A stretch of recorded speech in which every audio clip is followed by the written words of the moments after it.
from your experience so far, let's start this way. What is the most top pressing skills that you think journalism students need today? So I want to be very diplomatic. I do think journalism students do need to learn reporting and writing. I think that is, a baseline, right? But I think in today's journalism and media ecosystem, somebody needs to be prepared to go across lots of different career paths, not just reporter and writer, right? Because if you graduate and you want to be a reporter or a writer, eventually the sort of career path ends in editor-in-chief, maybe, right? When social media came about, we had all kinds of new job titles. Social media editor was one of them, right? And funny enough, that career path, a lot of those folks don't end up as editor-in-chief, but they do end up as like head of audience, for example. And I think it's because that cohort that started as social media editors really understood the audience and audience growth in a way that reporter and writers don't, right?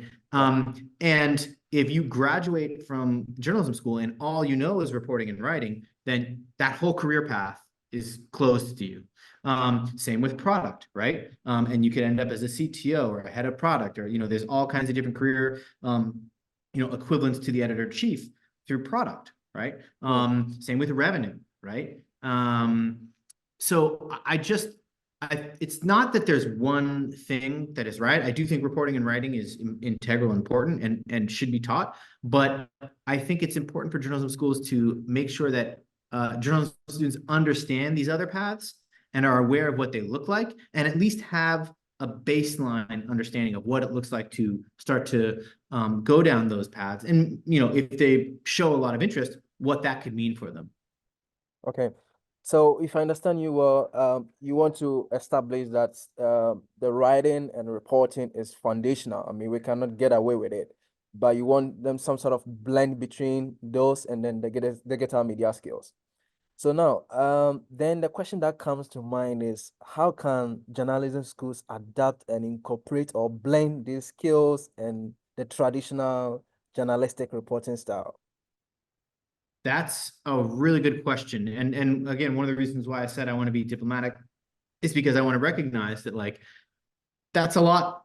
I just, mentioned a lot. There's just learning reporting and writing well is a lot, right? I do think about, and I'd also change this maybe a little bit if I was talking about for undergrad and for grad.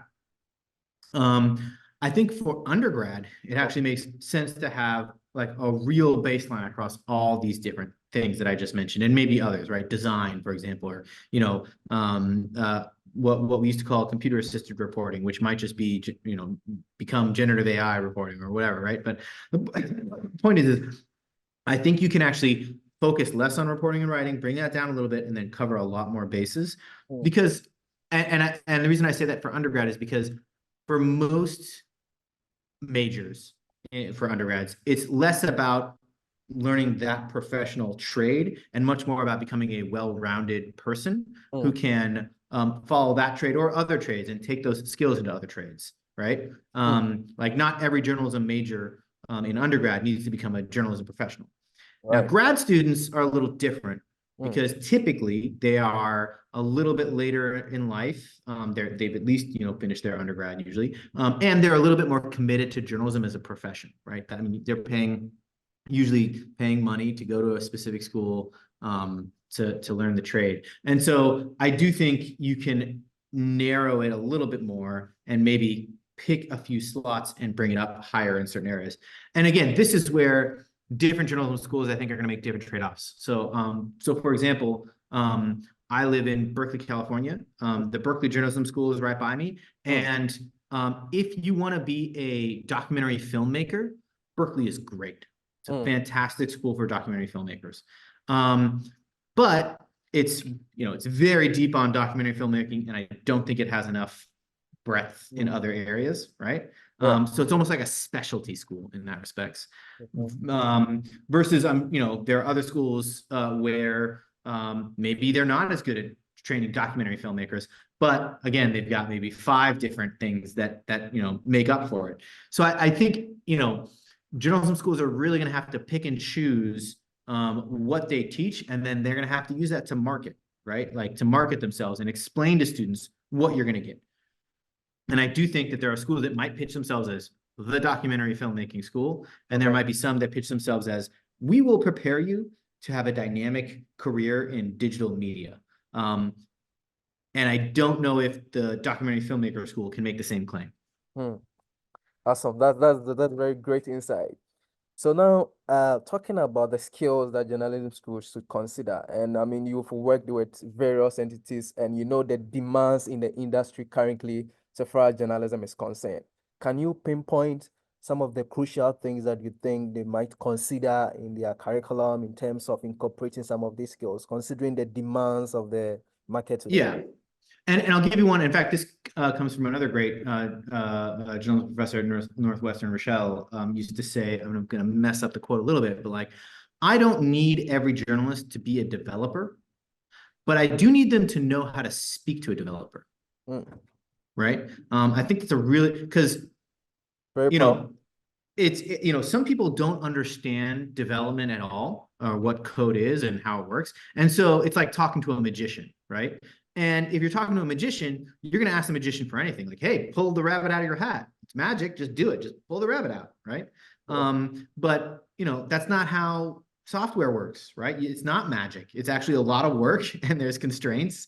And, there's all kinds of different things that come up, and it's like a puzzle almost, right? And it's not that every journalist has to come out and be an amazing programmer. That's really not reasonable, but they do need to have a baseline understanding of what the work looks like, so that they know how to interact with the different departments. Because again, in a dynamic digital media company, you're going to have to interact with various teams. And so again, that goes towards audience. You need to know how to interact with the audience team. You need to know how to interact with the development team. You need to know how to interact with the product team. You need to know how to interact with the revenue team, because they are all specialists, and not that you have to be as specialized as them, but you do need to have an understanding of the realities of their specialty. Awesome. So then, another question that comes to mind is, I mean, in your recent reports that you wrote for Pollins that I read, it's evidence that most journalism schools are still not keeping up with this innovation, things that we are talking about. In your view, what do you think is the problem? Because you even mentioned, and you mentioned my own very professor, Siniroya, and a few that Who's are. great. Yeah. Okay, so what do you think is a missing link? Why is journalism school still not trying to incorporate and adapt? This is a really good question. I can make a guess or two, but I also want to preface this by saying I don't know, right? Part of it might be just the bureaucracy of academia, right? Part of it, and I think that goes both towards the way they structure their programs, and also the way they have people on staff. Yeah, I mean, again, I'm just starting to make total conjecture here. I want to acknowledge that it is hard to keep up with the times, right? I mean, it's even hard for people in the industry, right, to keep up with the times. And again, I don't want to sound like I'm poo-pooing education here or universities, but like, in the sort of marketplace, feedback hits you right in the face real quick, and you need to adapt and evolve real fast. And these organizations know this now. Universities, I think, have a little bit more of a buffer. Again, especially undergrads, for example, right? Like their main criteria of success in some respects is just total number of students enrolled. And for undergrad, I can imagine just because it's not about whether or not you can make it in the marketplace, but whether or not this is an interesting and exciting, reporting and writing as like an interest, great. And that's great. Again, like I don't necessarily think that all undergrad has to be in service of a trade. But again, grad students, I would say less so. It is more in service of a trade. Like you're there to learn a specific trade and get a career. But I would still say like, becoming a holistic individual for undergrad can benefit from all these different things. So I'd still make the case, but I think to your question, why? I think it's just the systems that are in place currently don't incentivize it, is maybe the quick way of putting it. And I don't know what parts of those systems disincentivize those changes, but that might be for people that understand universities better than I do. Okay. Yeah, that's great. Another thing that you highlighted from your report was the fact that, I mean, journalism schools have to go beyond just the traditional storytelling, which I've talked about. In other reports, others, industry experts are also saying that maybe it is just because they don't want to adapt, but they don't have the resource personnel, the people that will actually, teach the student the skills. So how do you see this thing evolving in the next 5, 10 years? Do you think that the way universities recruit professors for them to be able to integrate these skills that we are talking about, then the hiring process may have to adapt in its own, because obviously the people that needs to teach them, if they don't have the skills, then how do we arrive at the results that we need? So again, I'm speaking a little out of my expertise, but when I was talking about systems that might need to evolve, I think that might be part of it, right? I think again, if you're going to be a trade school, you need to have people that have worked in the trade recently. And a lot of journalism schools don't, right? I think there's a lot of reasons why that happens. Again, kind of unique to the academic setting. And I think even that like something like tenure, for example, is one of those. And I totally understand the reason for tenure from a sort of like academic freedom perspective. But I think whether or not someone who has had tenure for a long time and has not worked in the field in a while, is equipped to teach some of the things that I've discussed, is questionable, right?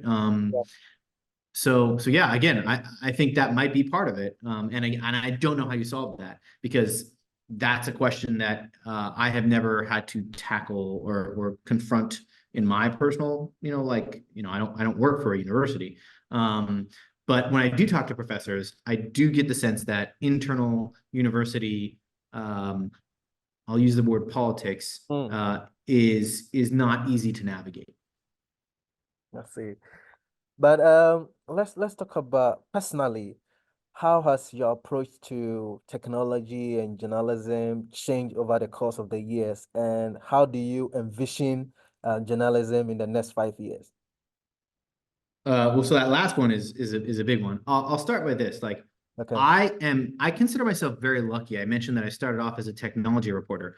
That was not because I was super interested in technology, to be honest with you. I was looking for any job. And I was lucky that my first beat, the job I got was like, okay, you're going to report on technology. And so then I started getting into it, right? And I was very lucky that I got into technology at the time that I did. And I think one of the more crucial understandings that I came to is this phrase that I use a lot is the CMS is your first editor, right? The content management system is your first editor. And again, to me, that represents a lot of what I've been talking about. Like yes, you should learn to be a reporter and a writer, but also like if you don't understand everything that goes into your CMS and the limitations that it gives you, or the possibilities that it could give you, or like how you can change it to give you those possibilities, it will edit everything you do, right? I mean, a good example of this is like, everybody knows content management systems. They all have a headline field and you can put in the headline, but imagine they didn't, right? Then nothing you write would ever have a headline, right? The first editor, the CMS says no headline for you, right? Now that's silly, of course. Every CMS would have a headline because that's a very obvious one. But the point is that demonstrates this idea. And when I first started using that phrase and like think about it, it's like, look, I'm actually not a great line editor. I'm not. I especially now, it's been a long time, right? At one time, I was more of a line editor, like I could go in and help craft, language. But I am a good editor, first editor on the CMS side. Like I can think through the systems by which people can, and so sometimes I often say like I'm not a journalist, but I work in journalism. To make that distinction as well, right? Like I'm not a journalist anymore in the sense that I do not do reporting and writing, really, but I work in journalism. I think through the systems that might help journalism happen, et cetera, right? In terms of where it's going in the next 5 years, wow. I mean, I can make a guess, but I'll also say anybody that makes a guess right now is totally guessing. So this is me totally guessing. Right. And it kind of depends on my mood as well, what my thoughts would be. One is I would say this to be on hopeful. I don't think generative AI is like all the rage. I don't think it's going to destroy as many jobs as it creates. I think it will ultimately create more jobs than it destroys. Is maybe a good way to put it. A lot of people are very down on it and think it's going to like just wreck everything. I actually think it will create more jobs, and I could go into that in another time. So I actually think just like there were new roles, social media editor, I think there will be new roles created from generative AI, and I also think that news deserts might be able to be covered by a smaller group of people that is financially sustainable. That currently the reason why they're news deserts is because it's not financially sustainable, but maybe it could be, right? And the other thing I would say is on the flip side, or in response to generative AI, I do see news organizations. In fact, Axios, I think, was just talking about this today. Like, are going to have to put more emphasis on the premium elements of their human creations. So that's more events, right? But not, and again, events, right? Like that's what Axios cited. That's not necessarily reporting and writing, right? There's a whole events team within Axios, a media company that is really also an events company. Now, those events are around news and information, and so again, that's a whole other field that I didn't talk about. But so Axios is talking about events, talking about premium kind of subscription communications with their audience, and premier, just to highlight the humanness of their content versus maybe pink slime AI generated content. So that's another pivot that I could see happening in the media space in the next 5 years. Awesome, awesome. You talked about generative AI, but we'll probably dive into that sometime because there's a whole lot of misconceptions on that. But I'm very happy that you were able to clarify a little bit on that. Now, so far as journalism education is concerned, what are some of the emerging jobs or emerging professions that you see for new graduates in the coming years, or so far as today's journalism is concerned?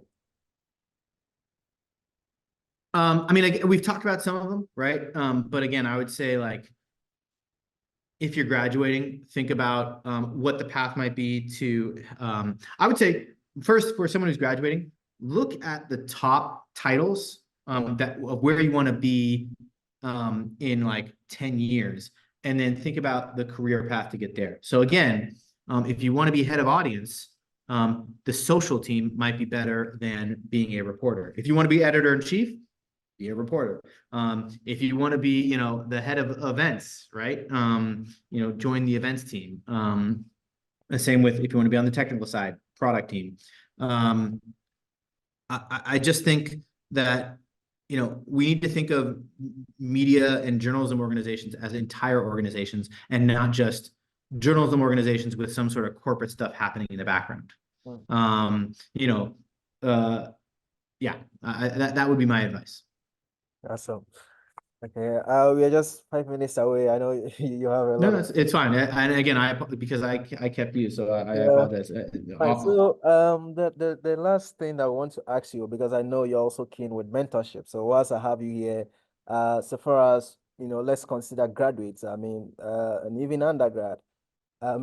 Looking at the changing media landscape and your expertise, what would be the advice and recommendations that you give to journalism students that are confused at the moment? They are doubtful about the career path. The whole system is changing. It's no more fully traditional like we know. Put all together, what would be your advice and recommendations? So, one is actually, I would encourage them to be excited rather than scared, right? I mean, it's always scary to graduate, so I understand the scare, but like, be excited about that you are coming in fresh and have the opportunity to like really kind of come in here with some gusto. The other thing that I always tell folks is like journalism specifically, but even media, but journalism, it's a smaller industry than people think, right? Like you can, again, find someone who you think is interesting and is doing cool work and reach out to them and just sort of say like, hey, I think what you're doing is cool. Like my guess, 9 times out of 10, they'll be, they'll be happy to talk with you. And I think you should come to them with a sense of what you want, like what you're reaching out to them for, not, like, hey, I really like the work you're doing. I, am looking for advice or ideas, or, do you think this is what I should do next, or, whatever, just something to start the conversation. Again, it's a smaller industry than most people think. And I think most people who are in it, want to help and want to extend to, especially people that are starting out. So yeah, I think you should just, the best advice, honestly, is don't be afraid of other people who are already in the middle of their career. In fact, you should leverage them. Awesome. Thank you. Thank you so much, David.